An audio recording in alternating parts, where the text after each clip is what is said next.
Hi guys, ito pala guys yung mangga, binilatan ko na to kanina. Ngayon gagawin ko siya guys na parang atsarang manggang manibal. Ayan guys, oh. Tapos, bigay ito sa asawa ko guys. Yung iba nito kasi yung bagsak, yung iba, ito kasi guys walang ano to, kaya pinili ko lang siya, yung maayos pa.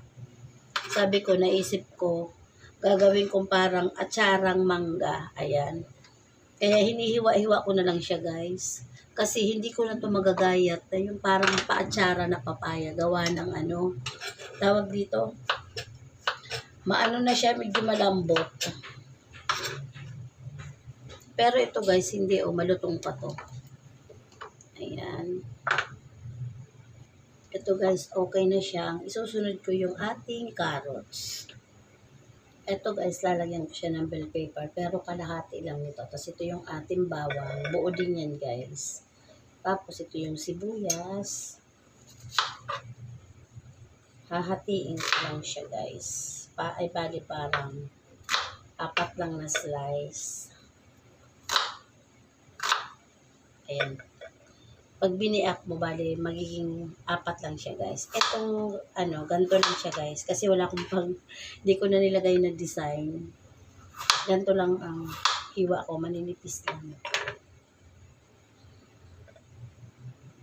Ito guys, magpapakulo na tayo ng suka na may asukal. Ito guys, ilalagay na natin yung 1 cup na suka. Ngayon guys, wala akong tawag dito, wala akong turmeric, kaya walang kulay itong ating, magiging kulay yung ating suka. Tapos guys, lalagay natin, ito nasa 3/4 lang yung asukal. Tapos, wala ako pala guys na buong paminta, kaya wala akong stock guys, dahil nung nakaraang araw, grinain ko lahat ng buong paminta, kaya ilalagyan ko ng konting crack na paminta. Ayan, konti lang guys, dapat to buo. Tapos, lagyan natin ng laurel guys. Pag kumulo na to, saka lang natin tatanggalin yung ating laurel. Ayan. Tapos, lalagyan ko siya guys ng konting asin para mag-balance yung natin, yung tamis ng ating suka. Ayan. Ito guys.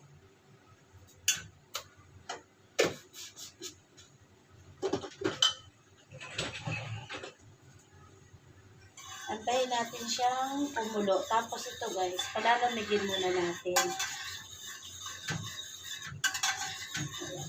Maganda talaga ito guys. Buo sana yung paminta. Kaya lang, wala si Manay na buong paminta.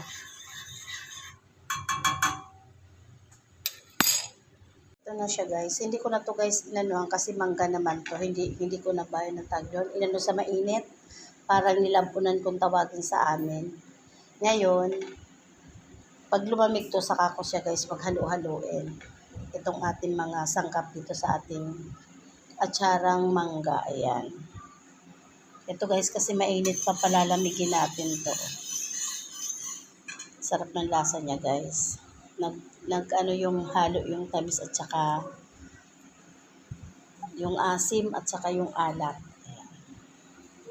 Masarap to guys sa prito, tsaka yung sa adobong baboy. Ito pala guys, tatanggalin ko yung ating laurel. Ayun, ayaw matanggal. Ang bango.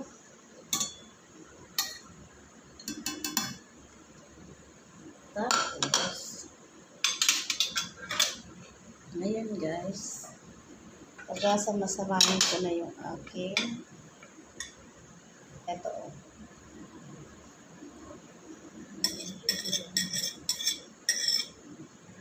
Pagsasama-samahin ko na to guys. Tapos, lalagay ko na dito sa ating plastic jar. Ayun siya guys.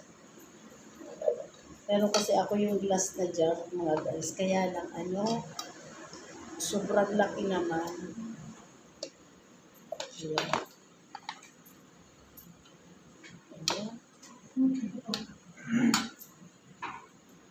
na siya guys. So, ang ganda niya. Oh. Dapat pala yung inano ko na lang yung malaking jar. Kasi lalagay na natin to. Lagay na natin yung suka.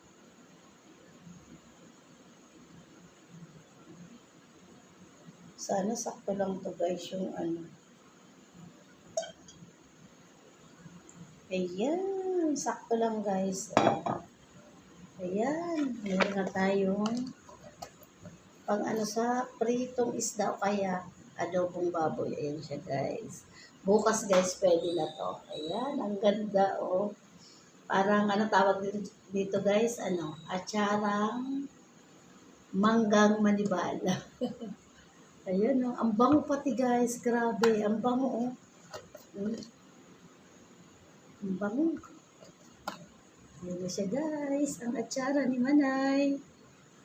Atsarang mangga or ano, burong mangga mga guys. Ayan.